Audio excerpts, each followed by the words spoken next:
Hello, I'm Tess, founder of the blog The Trouble with Talking.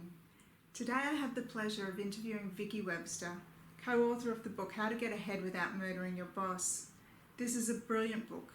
It gives you tips and insights how to handle difficult bosses, micromanagers, passive-aggressive managers.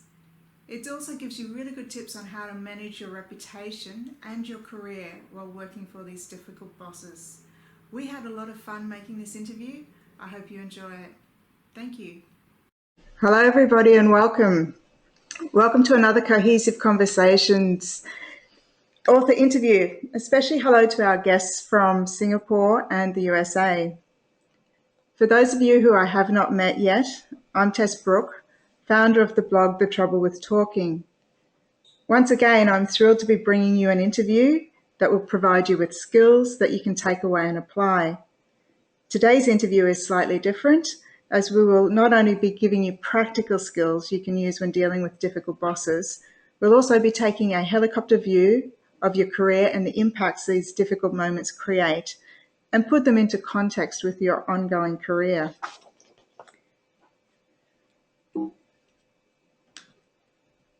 Our guest today is Vicki Webster. Vicki is an organisational psychologist. She's a highly sought-after consultant, leadership mentor, speaker, and author. She has 15 years consulting experience in designing and delivering evidence-based leadership and organisational development solutions that drive cultural change and increasing manager and employee engagement and capability. She consults to organisations across a range of industries, including healthcare, aged care, financial services, mining, government and education. I first met Vicki about 15 years ago and I have worked with her a number of times. In actual fact, she's quite formative in my career itself and had engaged me, phoned me up one day and said, I've got a job for you, and asked me to help coordinate redundancies with one of her clients. And as a result of that, it was when getting feedback from some of these clients on the communications that my consulting took on more of a communication focus. So Vicki has been very, very informative to the end result of my company today. So before we meet Vicki properly, a little housekeeping. Vicki's happy to take questions as we go, and you can raise your questions by using the question box in your menu on your screen. I'd like you just to test this function for us and just type in there where you're joining our webinar from today. And so we can just test the question box. So if we can give that a go, that would be terrific. Hi, Rachel in Brisbane.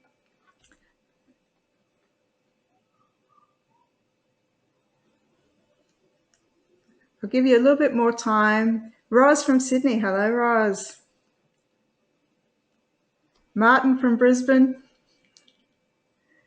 Hi, Wendy. Wendy, I can't see where you're from. Hi, Helen. Thank you. So it appears the question box is actually working. It's wonderful to have you join us. So moving on. Vicki, welcome, and thank you for taking time out of your busy schedule to join us today. It's my pleasure. I'm excited to facilitate career resilience conversations. We spend a lot of time at work, so we really need to feel that we're making a valuable contribution. Absolutely. I've also been fascinated by your knowledge and deep understanding of leadership, both the bright side and the dark side of leadership. They're new terms potentially for some of our listeners. Do you mind taking us through those terms? Certainly. So the bright side of leadership is talking about leaders who have characteristics that are regarded as positive and effective, such as being engaging or agreeable or conscientious. Conversely, the dark side of leadership refers to characteristics or traits that, when activated either by our own internal triggers or by external environment, can lead to derailing or toxic behaviours. And the idea is that just because you've got these traits doesn't mean you'll necessarily activate them. There needs to be some sort of trigger. And we can even have too much of the bright side traits, which might trigger us to overdo our strengths, or we can have an effective amount of dark side. So this whole idea of moderation around our traits and being aware of situations where we might be triggered over to the dark side. I think we've all experienced those moments. As we go through the interview, we'll be drawing on your work that is presented in your book, How to Get Ahead Without Murdering Your Boss. What made you and your co-authors write this book? Well, first of all, my colleague Helen Burton and I, we just couldn't find a comprehensive, practical career management book in the market. There were plenty of books with a whole plethora of self-assessment activities, but then what? So we wanted more than a career management book. We wanted to give people practical tools to develop their career resilience, but with a more holistic approach, not to have career off on the side as just a work focus, but life and career beyond the traditional view of hierarchical career advancement. It is a really interesting style of book. How would you describe it, and how did your co-authors decide on that writing style? Yes, this version was our third attempt. We were advised on version 1 that we'd managed to write a textbook, which wasn't what we were trying to do at all. So I think this style is called faction. It combines a fictional story written by Alison with factual, evidence-based career strategies so the characters in the story can demonstrate the key concepts, because unfortunately with a book as opposed to coaching, you can't see if people are understanding the tools and the concepts. And also this makes it more engaging and an interesting read, and also hopefully practical and easy to use. Well, I really, really enjoyed reading the book. It was a little bit of a surprise when I first started reading it, because I thought, like, this is a business development book and I'm reading a novel. And once I got over that surprise, I couldn't wait to find out who murdered the boss. So we'll talk a little bit more about the structure of the book and how to use the book a little bit later in the interview. But now let's talk about bosses. That's what we're here for. Yes. So career resilience is important because we can't choose our boss, sadly. We depend on our boss to succeed, and they depend on us to succeed. However, we don't always get what we want. That's so true. However, we can choose how we respond to them. I believe you have some interesting findings on the views of leadership. Can you take us through them? Yes, certainly. So in Australia, we already knew about this idea of a bright and a dark side. Pretty quickly, we decide if our managers are leaders, bosses, or bastards. Leaders are the ones that are committed to the welfare of their followers, closely involved with them at all times. And the sorts of things we expect to see from our leaders is that they're people of principle. They're prepared to show a depth of care for our well-being. They'll share information with us as a sign of trust in us, and they won't keep us in ignorance, because we will see if we feel we're not being informed, that creates uncertainty and fear. We also expect to be told the truth, and we're generally prepared to face that, and we will know if they're fudging. We've got fairly finely tuned bullshit detectors. Often for us, the offer to give us feedback is linked to bad news. We assume it's going to be bad news, but we do want recognition as long as it's sincere, perceived as well-deserved, and low-key. We're not big for the rah-rah, generally speaking. So that's what we expect of leaders, and we generally regard people with those qualities as good leaders. Then you've got your bosses, who are somewhat more distinct from people, more task-focused. They certainly get the job done, but sometimes they leave a trail of destruction in their wake. They're very concerned with the achievement of their own objectives, and it's sometimes at the expense of their people. And then we've got the bastards, and I'm sure you've all met one at some time in your career. They're the ones who preserve themselves, take all the credit, blame you for all the mistakes, and really prepared to throw anyone under the bus in their own interests. Yeah, I think we've all been experiencing the bosses and the bastards. And so now we're going to get some great tips on how to survive these people. This webinar is going to take we're going to have 2 sections. One where we're going to be looking at Vicki's tips. She's going to be sharing her tips and recommendations. And the second, then we're going to move into maintaining your career and your reputation as you go through. So how do we survive, Vicki? Give us your tips. Okay, so the first core competency, which will come as no surprise to anyone, is being able to manage up effectively.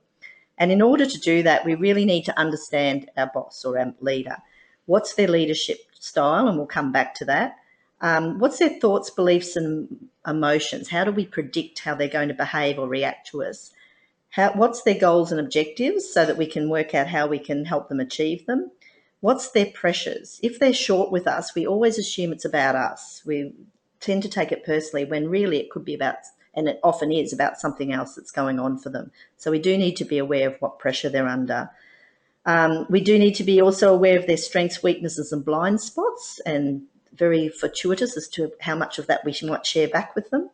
Their preferred work style. So how do they prefer to be communicated with? Is it face-to-face, verbally, email?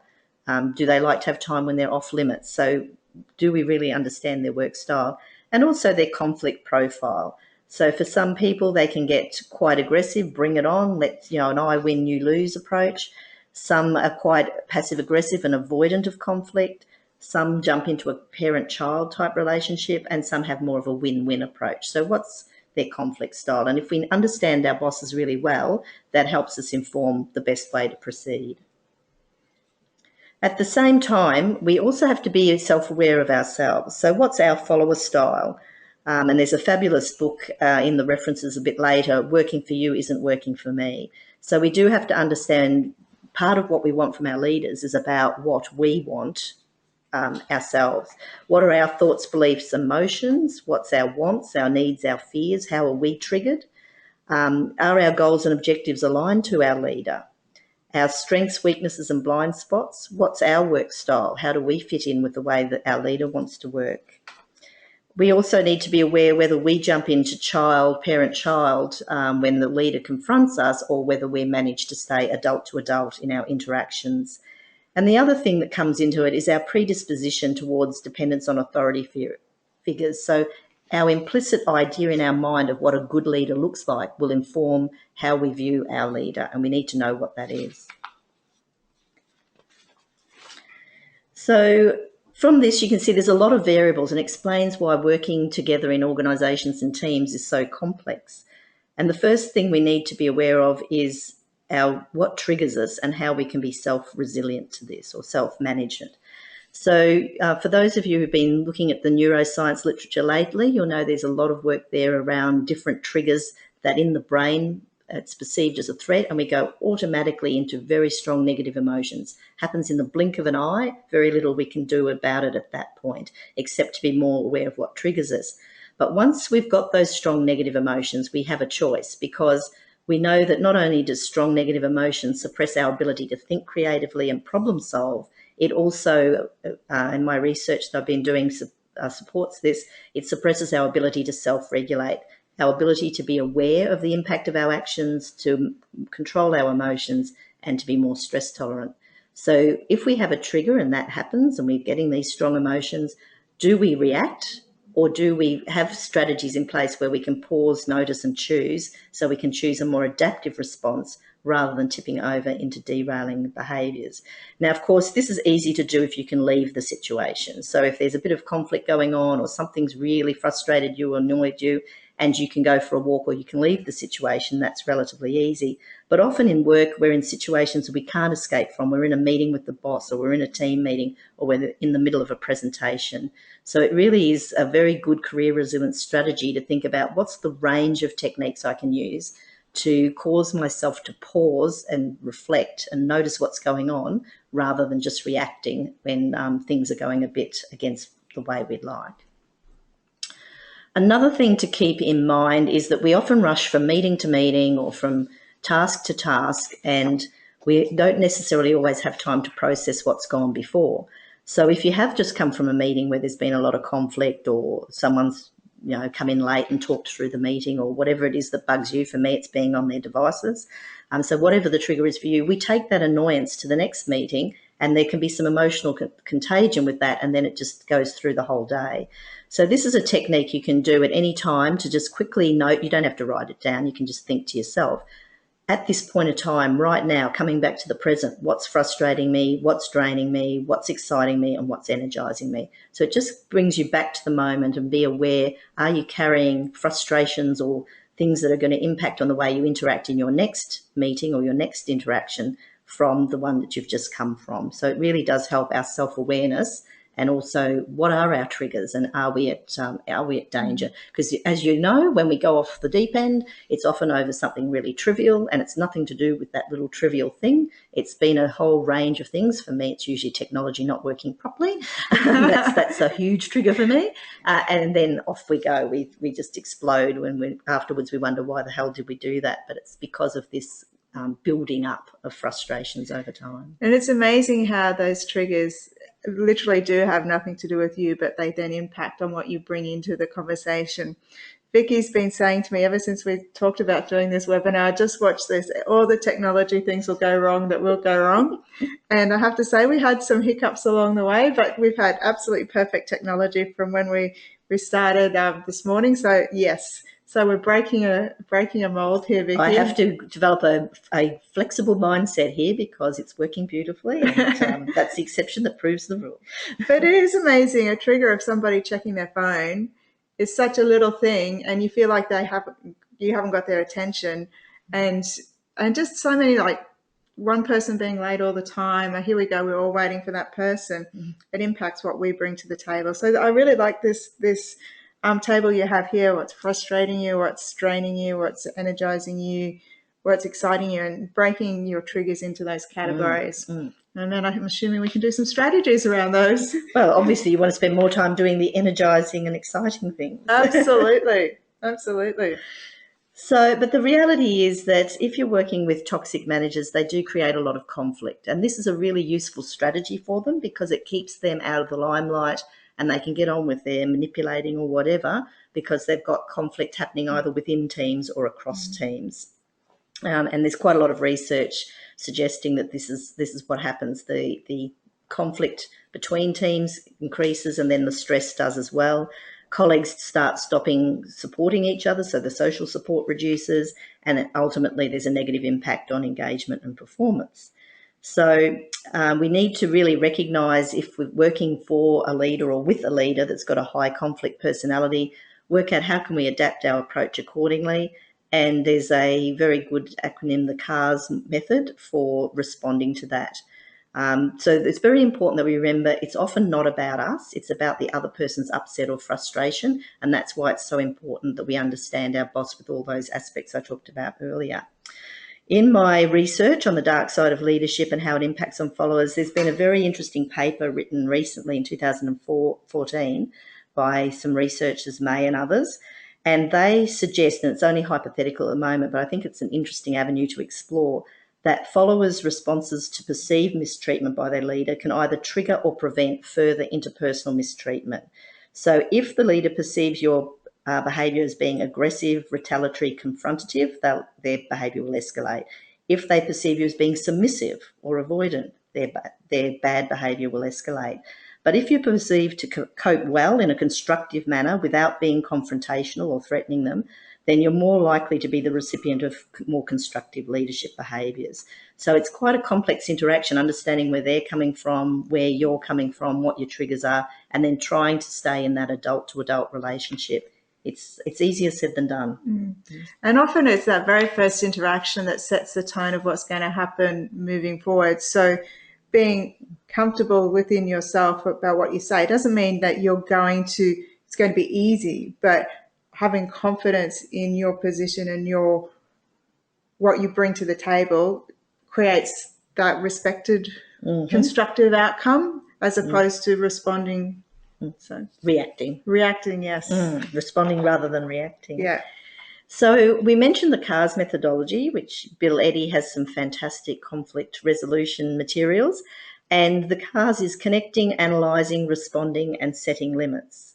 Now, you can imagine in the context of toxic leadership, this is quite difficult. Yes. But connecting with the ear, empathy, attention, and respect. Now, this is often the opposite of what we feel like doing. It's the very last thing we feel like doing. But it can really diffuse a situation if we use some empathy questions or comments like, I can see how important this is to you, or I understand this can be frustrating, or signal that you're paying attention through your non-verbals, or insisting, tell me what's going on. So it can be really easy when there's an issue to jump into problem-solving mode when actually often tell me more is the most effective question you can ask, because then the person feels they're being respected and paid attention to. And actually you might get beyond symptoms to what the real cause is as well. Analysing options and dilemmas. Now in this context can include even analysing your own career options. What's your contingency plan if you can't resolve the conflict with your leader? Responding to misinformation, and when in my research, this is really common where people felt their reputations were damaged by the leader for whatever reason, being blamed or not be given deliberately being given misinformation. So you really need to think about how do you respond to that so that you can minimise it rather than make it impact on you negatively. And then setting limits on behaviour. Now, this you have to do very, very carefully. And so this is, again, where you need to think before you get into that situation, what are you going to do, given all you know about your leader's style, in setting those limits on what you will and won't tolerate from their behaviour. Now, Tess, you do a lot of work in this area. Yes. What's your take on this? My take is to really give yourself some time before you actually even start doing the CARS technique. If you give yourself the time, it's what I like to call a buying time strategy. So doing that listening, encouraging them to talk more or tell me more, or I can see you're very upset, creates a level of alignment that quite often our tendency is just to jump in and go, hey, you're way over the top there, and then you're going to get a reaction back. Whereas sometimes your mind goes totally blank, and actually that's quite a good thing because that helps you buy time. So if you think of it as not going blank, but your buying time strategy, and it could be your buying time strategy is that you might want to just exit and analyze your options and come back later if that's going to be the best option for you. But I'd like to comment on point 3 and 4. It's really important to respond to misinformation. Ignore everything that looks like someone's just been extreme and over the top, because people will recognize that for what it is. But do respond to misinformation, but a way to do it that's very easy is, thank you for what you've provided. Thank you for what you've provided. You may not be aware of the information that I have here. And so you're giving them additional information, and they go, oh, chances are they may not be aware of that. They might be reacting to the set of information or facts that they might have, but not have the full story. So you're being polite, you're being socially polite, and you're giving them the additional information that's actually important to you or important to the situation. And also, if you can do that in a really calm manner, the people around you and your boss or other people who may have influence over your career will be going, wow, he's handling that really well. He's really cool, really calm, and that work, that's impressive. And that will differentiate you from someone who's reacting and just either creating a roadblock or making the conflict bigger than what it is. And then you're more likely to get a more constructive response from the leader. Yes, absolutely. And setting limits on behaviour, I have to agree totally with Vicki in terms of carefully navigate this space. Again, it's really, really, really important. And if you do put limits around that behaviour, you'll be seen. They can tend to respect you more for it. And it could be as simple as, hey, I can see you're really upset. Do you want some time to revisit? We'll come back later. Or you can say, happy to talk to you about this. Do you mind just keeping your voice down? Or I'm happy to talk to you about this. Shall we go into a meeting room? And even just that, walking and talking to another space interrupts their thought patterns. It gives you time to think things, and you might grab somebody else to come in with you, but you're controlling the situation rather than letting them control it. So you're actually stepping in and taking control. So, and it helps to, and Vicki's going to talk about this shortly, but it helps to have for yourself what your own limits are in their behavior. So work out what you will ignore and what you will respond to, so that you have already then kind of made a strategy before you even go into a meeting when you have people that you interact with that can be a bit extreme. Excellent tips there. I'm going to use some of them myself. Thanks, Vicki.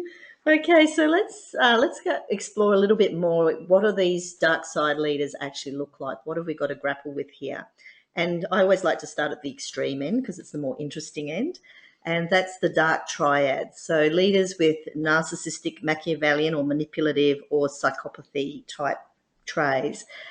These are always high conflict personalities. They typically foster patrons. There's a very good book, Snakes in Suits by Hare. They promote patrons, or they'll go above their manager up the organisation to get patrons to protect them, people in authority and power. They also like to build a whole range of patsies who do the work for them. So these are people that they really engage, bring into the inner circle only for the period of time that they're useful, and then they're dumped like a hot potato after that. So some strategies to deal with these sorts of people is you really have to be careful not to outshine them, confront them, criticise them, or take their behaviour personally. Really, they're really all about their own situation. They want to win. It's almost a game to them. I need to come out on top, and they don't really mind how they do that. You do need to show admiration, and I would highly recommend that you think about a contingency role career-wise, seek another role and leave before they can destroy you psychologically and emotionally. And what I see is the people that are quite strong and fairly resilient are the ones who think they can stay on and win, or they can buffer the team from these people. And over time, particularly if you're working against your own personal values, you will become ill if you stay in that situation. I can relate to that. I stayed in a job for a year too long, and it was more about protecting the team than anything that was right for me. Yes, and you pay a price for that. Oh, yes. You certainly do. Now, the good news is it's estimated, a very difficult area to study, but it's estimated there's no more than about 4% of the management population would fall into this category. However, most people I meet have met at least one in their career, either as their boss or a colleague. So some of the questions you might want to think about post this interview is, it's all very well to say show them admiration, but how do you do that and still be true to yourself? So it can't be phony admiration, not that they'd notice, frankly, but because they've got a huge appetite for it. But, you know, you don't want to feel inauthentic yourself. How do you manage that with your own integrity? Or how do you work with leaders who have very different values to you and maintain your own well-being? So, as I said, if you work against your values for too long, then it does impact on your own engagement and well-being. So what's the parameters around that? You need to be very clear in your own mind. So I think it's very important that people understand the difference between a well-intentioned boss who just overdoes their strengths and causes a bit of harm to these truly toxic bosses, which from a career resilience point of view, almost the only strategy is to get away as soon as you can. They're great questions, Vicki. I really like the fact that it's not just how do you say it, but how do you say it and be true to yourself? Because that's people have got good bullshit radars, if you excuse the language. So looking forward to your tips. Okay, so now we'll deal with the more common situation, which is generally well-intentioned managers. This whole idea of doing strengths in extremes. So when there's a good situation, work's under control, there's good resources, etc., everything's going well, we can all be very good leaders. But sometimes under pressure, excited, tired, fatigued, frustrated, annoyed, we can tip over and overdo our strengths. And it's estimated around 50 to 60% of managers have at least one quality that can derail them if they overdo it.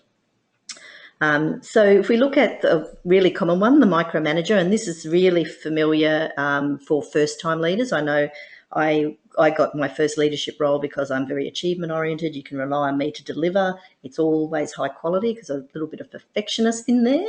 So you can just imagine the sort of leader I made the first time I had a leadership role. Everything had to be perfect and checked and double-checked, and yes, I don't think that would have been such a great experience for some people. It's called a learning journey, isn't it? It is. Pretty quickly they taught me. So, yeah, micromanager tends to be controlling and over-involved. Now, if you're thinking about, okay, what's their wants, needs and fears, they really need to be in control, and they're worried they'll make a mistake. Everything needs to be perfect. The whole world's going to fall apart if it's not perfect. So, again, really important not to criticise them because they're criticising themselves and everyone around them all the time. Again, not taking their behaviour personally, and do let them think new ideas are theirs, and do document your work so that you can prove what you've done and show them that you've done it to a good level. Yeah. You can begin by asking for responsibility for smaller tasks. And so really you've got two types of leaders, the ones who go, okay, I trust you until you prove I can't. And then you've got the leaders, I don't trust you until you prove I can trust you. And micromanagers fall into that second category. So looking for opportunities to build that trust and prove to them that they don't need to micromanage you. And with the example of those that trust you until you prove that they can't, often they still fall into that trust category, but there's something that's concerning them now, and then they jump in to be a micromanager. Yes. Be brave enough to ask them what they're worried about and then answer them, even if it's not fixed or you don't know the strategy yet for that. We're actually working on that. So you're letting them know it's in the front of your mind, that you're paying attention to it, even if you don't know what the answer is. And they'll go, oh, good. They're considering They're across it. Yeah. So, and then they're more likely to step back up from being the micromanager. Yeah. It's when they don't know, they often do, when they can't see that you're paying attention to it, then they'll do the deeper dive. And then you can get them back to trust you. Yes. And the really common form of micromanaging I'm seeing now, because there's been a lot of leadership development and personal growth, is it's not about delegating. Most managers are now fairly comfortable delegating, some with more micromanaging tendencies than others. But it tends to be not an issue that to give work away. What they struggle with is the minute something goes wrong, they grab it back again. Or they'll give you all the work but no decision-making authority. So you have to check in on every decision, even though you're responsible for a piece of work. So it comes out in a few different ways, but it can be quite frustrating from a career perspective if you're working for that sort of manager. The next one is...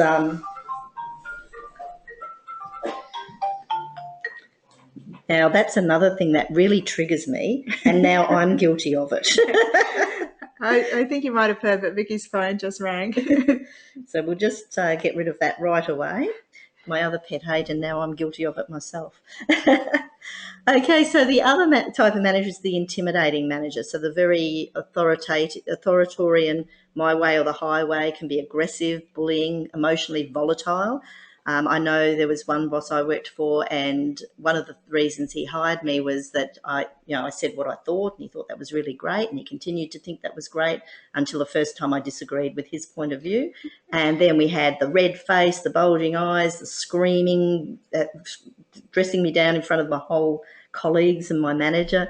It was a whole different picture once that happened. So the best way to deal with these, because they have a want or a need to dominate, they must be the dominating party, and their fear is not getting their way or having their goals blocked. So that's the issue for them. So we do need to let them know if there's certain actions that are impacting on our ability to perform, particularly if that's going to mean they're not going to get their objectives. It's absolutely no use provoking them or arguing with them, and it's best not to let them know they're hurting you, because then they'll feel they've won and they've dominated you. You do want to make it really clear you're helping them to achieve their goals, and document any inappropriate behaviour that they engage in, because their behaviour, when it's extreme, is quite noticeable. This is one of the easier ones to be able to document. It's very important that you have social support in colleagues or mentors. So social support's a great buffer in these situations. But again, keep a bit of an eye out for another role. Make sure you've got a contingency plan just in case their behaviour escalates to a point that it's no longer suitable for you to stay in that environment. And I can't emphasize enough that having that support, because if you start to internalize it too much, you're going to stay way too long in a situation that's not healthy for you. And whether it's you're thinking about that conversation and for too long, or whether you're sitting in that work situation for too long, having somebody that you can talk to, whether it's EAP or a friend or, GP even. Yeah, GP. So give yourself a time limit on how long you spend thinking about it before you actually either talk to somebody or get on with your work. And if you can't let it go, then seriously think about who you need to talk to get you to get out of that thought pattern. Yes, because unfortunately, one of the worst effects of intimidating bosses is that it reduces people's confidence and self-efficacy, and then they feel they can't job search because their confidence is so whittled away. So act early in those scenarios. Now, at the other end of the scale, you've got the passive-aggressive manager, the one who's indecisive, hesitant, vague, won't have a difficult conversation with anyone. So some of the ways you can work with this, that what they really want and need is harmony and relationships. They don't want, and it's usually false harmony, but they just want harmony, everything to look like it's going smoothly, have a huge fear of conflict and a huge fear of making the wrong decision. So far better to do nothing than to risk that. You can counteract their vagueness by asking for clarification, and you can also communicate deadlines and follow up on what you need. So in these instances, you would follow up sooner rather than later, knowing how they are. Don't bother getting into debates about why decisions or tasks haven't happened. They'll just go into closed down mode. Do date your work to prove it was completed on time, that you at least did your bit. Seek their input to get buy-in. And if you want something out of them, give them a few choices, never just one, a few choices with one clear recommendation. But this is really difficult to deal with because they'll tell you to your face they're on it and then you'll just get no action. So it can be very, very frustrating. And the main danger for you here is your reputation, because if you're tarred with the same brush, then that can be damaging.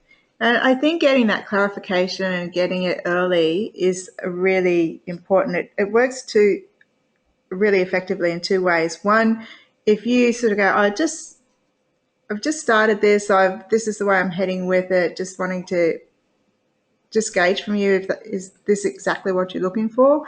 They'll get a sense that you're paying attention, and they'll also get a sense of connection around it. But then you get the clarity that you are on the right path. There's a real risk with the passive-aggressive managers that if you go right through and finish a task and they'll go, that's not what I wanted. Why can't people do a simple thing like blah, blah, blah?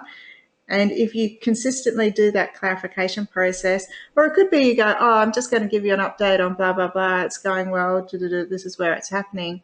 And again, they're getting a sense of where you're at and what you're doing with it. And then you can have an early intervention if you're off track. It's you can go a long way down the path with whatever you're working on with passive-aggressive managers and find that you are in a situation that's pretty ugly at the end. Yeah, indeed. And one of the reasons for that is because they're so passive-aggressive with their leaders, they'll just flip to whatever the leader wants. So you may absolutely be clear what they want and it's the right thing they want, but all of a sudden that was yesterday's news and it's done a complete 180 because the boss now wants something else and they're not going to stand up to their boss anytime soon. I've actually got a classic story. The job that I stayed in for too long, the day that was my last day that I was finishing up, I sat down with my boss and sort of briefing her on the handovers and stuff, and she asked me about a particular project that she thought I was doing, and I had given it back to her to say that, look, I can't do this until blah, blah, blah. And I said, oh, I've been waiting on you for such and such. And she went, you could just see her go pale because I think she'd been making representations to her boss about where it was and how it was going, and it was all under control. And she said to me, oh, what am I going to tell so-and-so? And I just looked her dead in the eye and I said, the truth. But that was the day I was leaving. Nothing mattered. Yeah. I was going to say that was a career-limiting move, that one. I wouldn't recommend that as a strategy, but it's like, yeah. I'll point to the first bullet point, date your work. So date when you had the conversation with her to say, look, I'm waiting for you on blah, blah, blah. So yeah, I'm not a great fan of email for bum covering, but in this scenario, email, document every conversation, absolutely. Yeah. And bullet point what you want. And the other thing is put what you want in the subject line. Yeah. What are you asking for in the subject line so they can't say they didn't see it? Yeah. Okay, so let's summarise some of these points. So when you're managing up, do work on that relationship. Sometimes we work harder and focus on the task. The number one thing is looking at the relationship. Does it fit both your manager and your needs and styles? Keep your boss informed. If they're a difficult boss, I just want to give you a heads up, seems to be acceptable. Selectively use your boss's time and resources, and that's about knowing their work style. A lot of managers I find say they've got an open door policy because they perceive that's the right thing to say, and yet in actuality they don't. So find out when they're available and when they're not. Do this by clarifying the relationship, establishing expectations and responsibilities, and as Tess says, check in on that regularly. It may change. Work out how best to communicate them, no surprises. Be gracious and professional when you're accepting feedback, particularly if it's critiquing. And do proactively tell your boss what you need. Don't hope they'll guess. Often we think our managers should know what we want. Don't make them guess. Be clear on that. Now, there's some clear behaviours that are unacceptable: publicly surprising or embarrassing your boss, saying nothing or complaining to others when angry, demoralised or confused about work. Now, I just want to make a point here. There's a difference between complaining and venting. There is a resilience strategy to vent in confidence with trusted colleagues, not in front of customers, not inappropriately, but what isn't acceptable is this ongoing complaining, particularly if it's loudly in a public place. Gossiping and spreading unfounded rumours is obviously a no-no, and attempting a coup. So the exception is probably with the dark triad bosses. The only way they're ever overturned in the rare occasions that they happen is that a whole group rises up against them rather than a lone whistleblower who inevitably has a very rocky path. But we still have to be careful how we go about it. So generally coups are very career limiting. Well, they were some great tips, Vicki, and I've got some more reading material for I'm going to have to add to my book collection. But now we're turning and we're moving on to maintaining your professional career and your reputation. So, yeah, over to you, Vicki. What, does anyone have any questions? Or we'll do that later. Yeah. Yeah. Okay, so moving right along, because I've got so much to talk to you about. So career resilience, I like the idea of this more than career management because one, it's more holistic, and also career management, the traditional view is that I've got to have a plan and work through that plan from A to B. And we know as adults, that's not what happens. Today, we have to be ready for opportunities when they come, experiment with different roles or projects.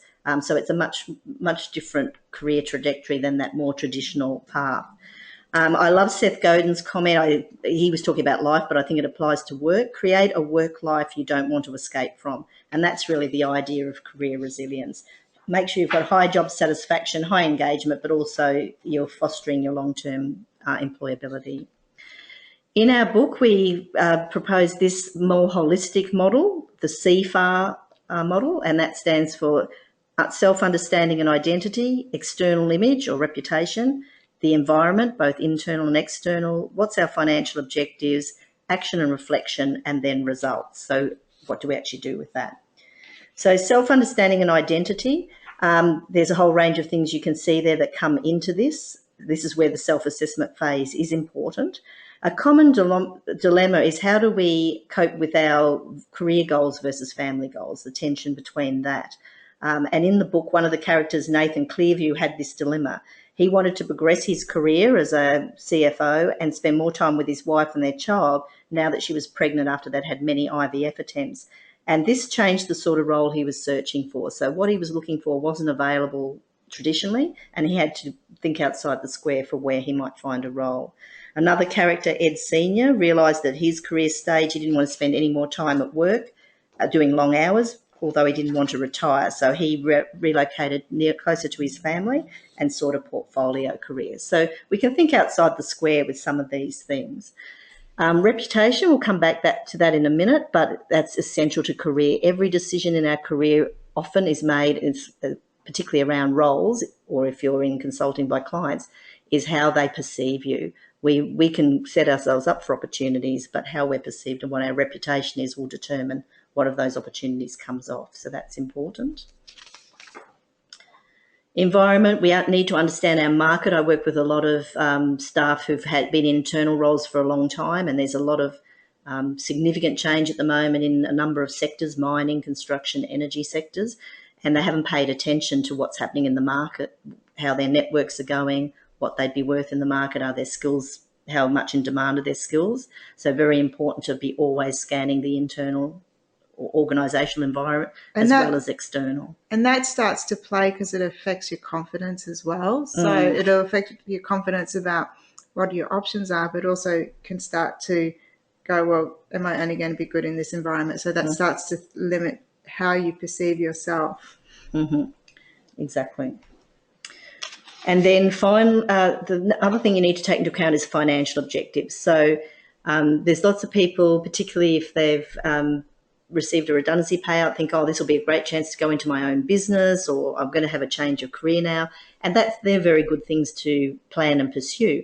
But if you've got financial objectives, rates, private school fees, whatever, often then that brings the whole plan undone. So we do need to be realistic around what's our financial objectives, because we need to have enough money to sustain the life we want. That's what we ultimately are aiming for, and then match that with our life, our career, and our financial objectives.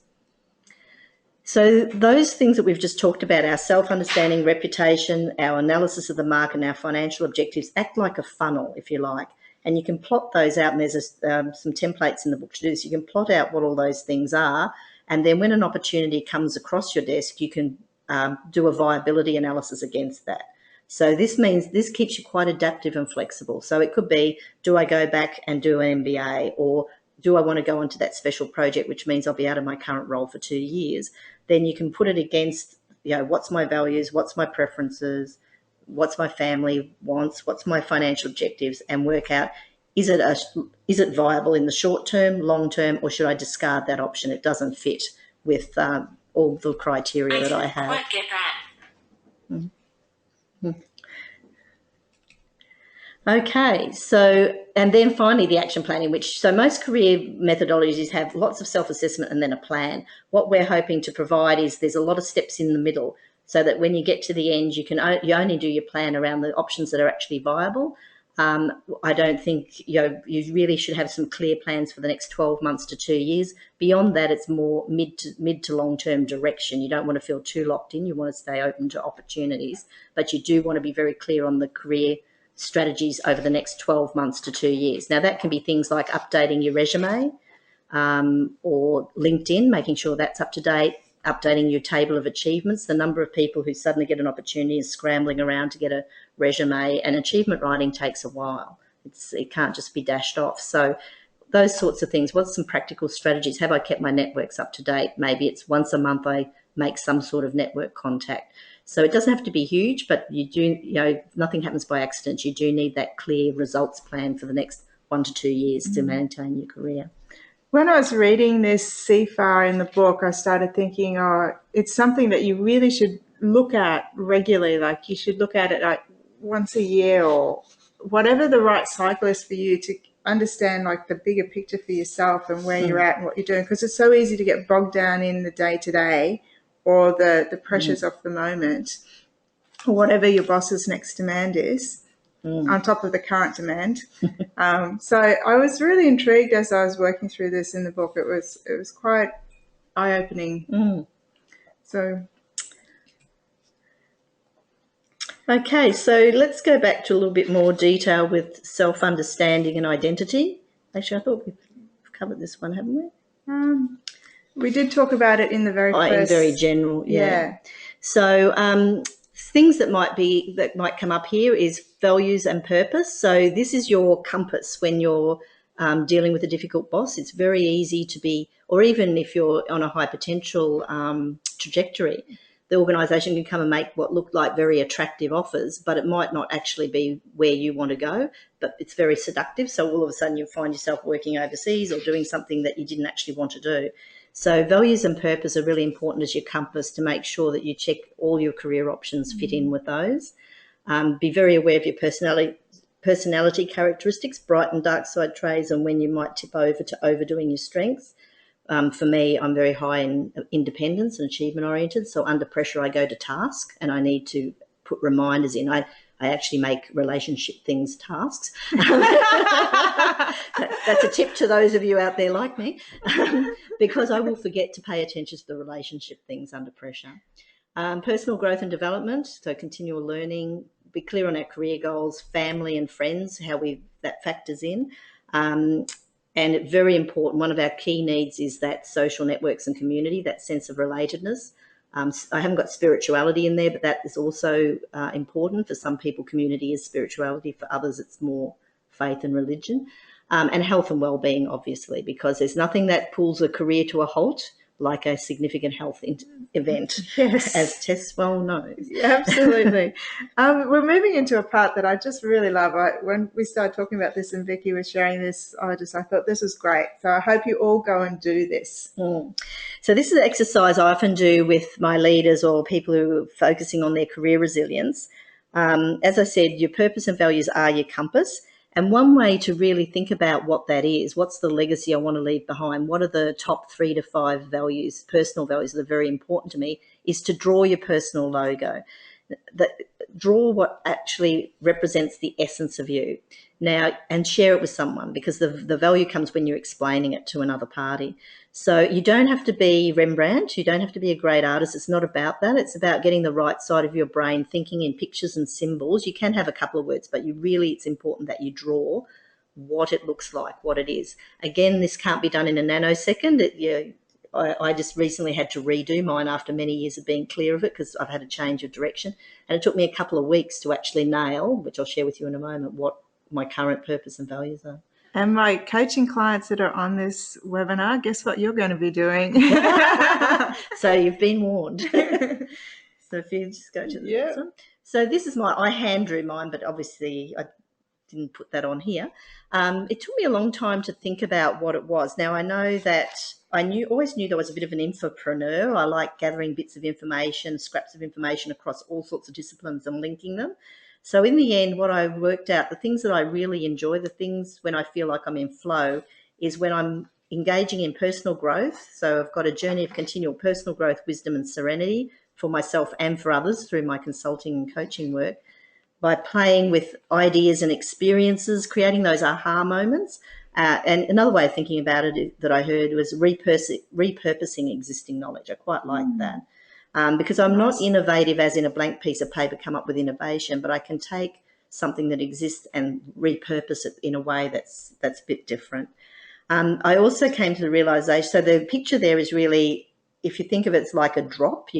A drop of water is like the aha moment or the connection, and then that just ripples out and beyond what you might even imagine it could ripple out to. So I thought that picture really represented it. It also represented that I've got this duality of value of autonomy and relatedness. So the drip is, there's one ripple that's independent, but then it affects all the others, and there's this interrelationship going on.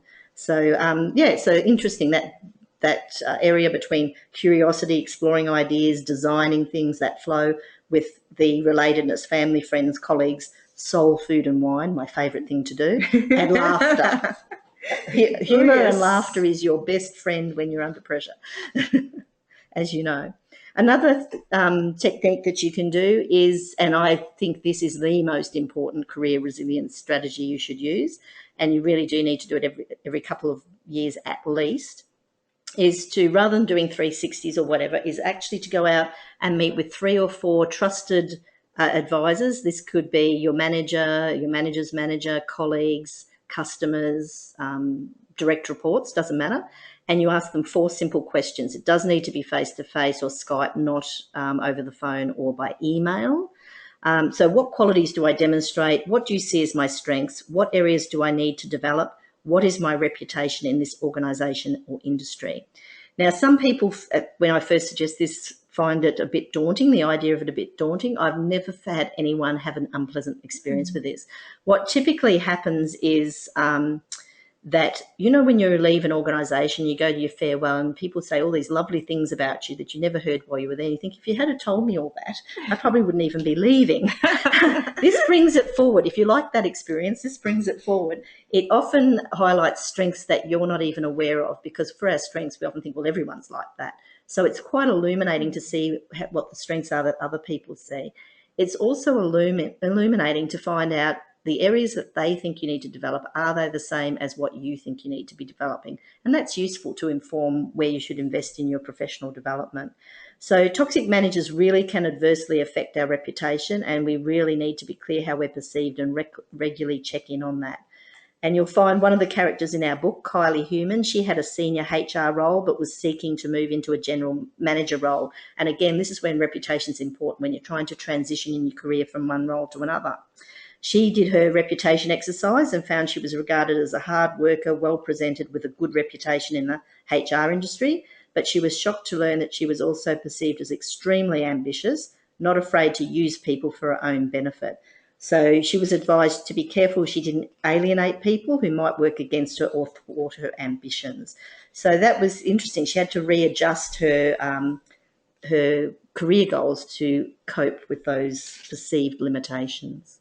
And an interesting take on that, and I had this conversation during the week with somebody, is most organisations have that annual review process, and if you can go and say thank you later for the feedback, even like in the moment, it's hard to take it sometimes.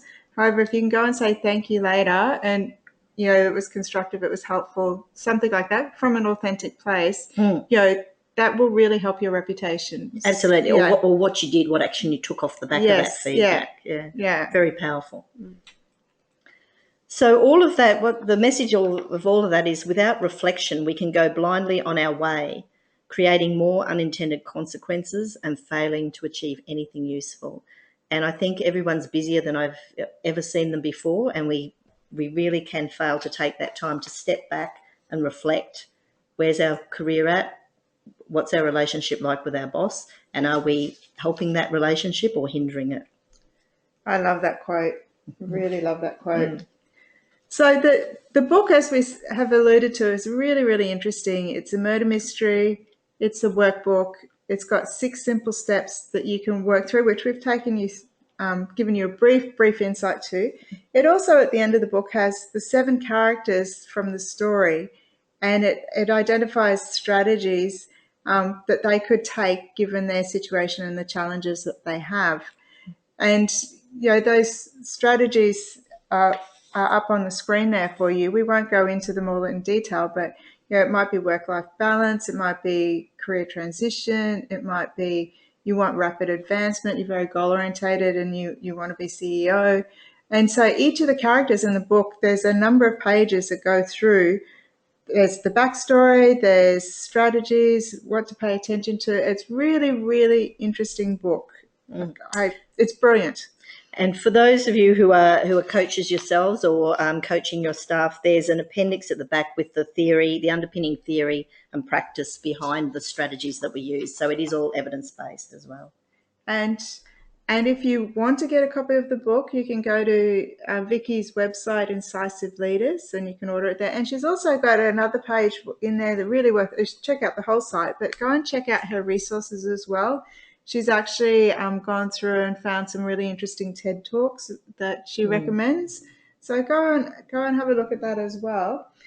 I am mindful, and as you know, I always like to run on time, and we've got about 4 minutes left. If anyone's got any burning questions, I haven't seen any come through, but I can be technically challenged at times, so I have been known to miss them. If I have missed them, I will send responses back following that. But I've really, really, really enjoyed this book, and as I alluded to before, Vicki and I have known each other for a long time now and worked together, and her depth of knowledge in this space of the leadership space, the dark side and the bright side, and exploring strategies is just wonderful. So I've been thrilled to have you share your time. Thank you. And it's been a pleasure. But it's also Friday, and I'm looking forward to having a drink with Vicki afterwards. As am I. Yeah. So any closing comment or thought? No, I'm very passionate about giving people strategies to deal with this toxic leadership. I think it's a wicked problem that organisations don't know what to do with, people don't know how to deal with it, and it's not being talked about. It's a bit of an elephant in the room, and particularly at the executive and board levels. So the more we can have this conversation and the more we can talk about making ourselves career resilient, the better we'll be, and the better will be for our well-being as well as a nation. I agree, and I often say everything's a conversation. When it shifts from being a conversation to a problem, you're an argument or something, then you're in trouble. Everything's a conversation. And I think that self-reflection piece, and I love that quote with Margaret, was just beautiful, and really being aware of yourself and what your needs are, and being aware of your boss is just, we can't go through life blindly just expecting it all to be okay, because nothing will change. So, yep, silence is their friend. It is. It's not necessarily a good strategy. The times when you're letting them calm down, perfect strategy. Just stay with them in the moment. But not, So, but I'm going to say thank you very, very much, everybody, for your time, and thank you so much, Vicki, for joining us. And My pleasure. I'm thrilled to be able to offer another author webinar, and I'm working on the next one. So have a wonderful Friday, everybody, and a fabulous weekend, and enjoy the beginnings of spring. Thank you. Bye. Bye.